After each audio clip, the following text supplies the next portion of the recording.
Всем привет, ребят, с вами Инвиз. Теперь я буду выпускать видео как минимум 2 раза в неделю, поэтому я хочу видеть от вас поддержку в виде лайков и ваших комментариев, а также прошу новых зрителей подписаться на мой канал. Ваша поддержка будет меня мотивировать, и качество контента будет очень быстро расти. В этом видео хочу вкратце рассказать про то, как правильно двигаться. Растягивать видео я не собираюсь, я расскажу лишь основы и надеюсь, что вам данное видео поможет. Наливайте чаек, присаживайтесь поудобнее, а я начинаю. Давайте все, что я сейчас буду вам рассказывать, я разобью на 2 пункта, чтобы было проще ориентироваться. Первый пункт — управление и настройка джойстика. Второй пункт — позиционирование по местности.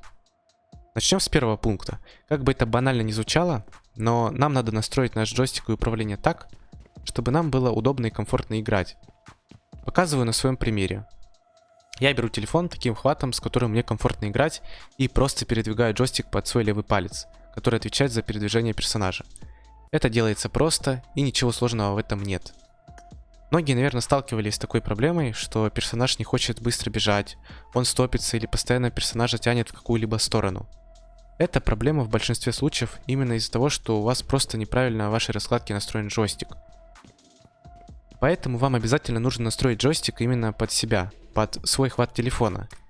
Если, например, вашего персонажа постоянно тянет в правую сторону, а в левую сложновато двигаться, то вам нужно подвинуть джойстик правее, чтобы избежать данную проблему. Еще раз повторяюсь, ничего сложного в этом нет. Немного побегав, я понял, что джойстик находится на правильном месте, и представим, что мы настроили наш джойстик и нам комфортно двигаться. Тут мы плавно переходим ко второму немаловажному пункту. Это позиционирование по местности. Многие допускают ошибки именно во втором пункте. Ваши мувы, ваши передвижения по карте очень сильно влияют на то, выиграете вы или нет. Все это приходит с опытом, но если не допускать самых простых и банальных ошибок, вы начнете быстрее понимать, что делаете не так. Я не буду говорить вам за позиции, не буду говорить за мувы, это придет с опытом. Я вам просто покажу элементарную вещь. Вы бежите пушить чела. И делаете это примерно так. Вас нокают, и вы думаете, что же вы сделали не так. А вот, например, я бегу пушить чела, используя укрытие и возможности препятствий. И за счет этого я смог подойти к врагу. Всегда, когда вы просто передвигаетесь по карте или пушите, у вас в голове должна быть мысль о том, что по вам начнут стрелять, и вам надо куда-то засейвиться. Не всегда есть возможность где-то засейвиться, но бежать тупо напрямую нельзя. Двигайтесь по диагонали, используйте возможности рельефа, либо какие-нибудь препятствия в виде деревьев, камней, забора и т.д. Всегда держите перед собой какое-либо препятствие, и в случае того, если по вам начнут стрелять, используйте его. Также видно, когда я подходил к врагу, я стрейфил в разные стороны, по-разному двигался, чтобы по мне было сложнее попасть. Это и называется правильным движением и позиционированием по местности. Научившись правильно двигаться, вы почувствуете игру по-другому. А остальные вещи будут приходить к вам с опытом.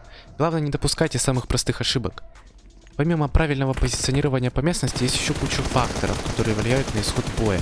Это ваш АИМ, ваша стрельба, ваше позиционирование прицела, ваши мувы и действия во время файта. Одного без другого не бывает. Поэтому, научившись правильно двигаться, вы должны, например, хорошо стрелять, что умеет делать почти каждый.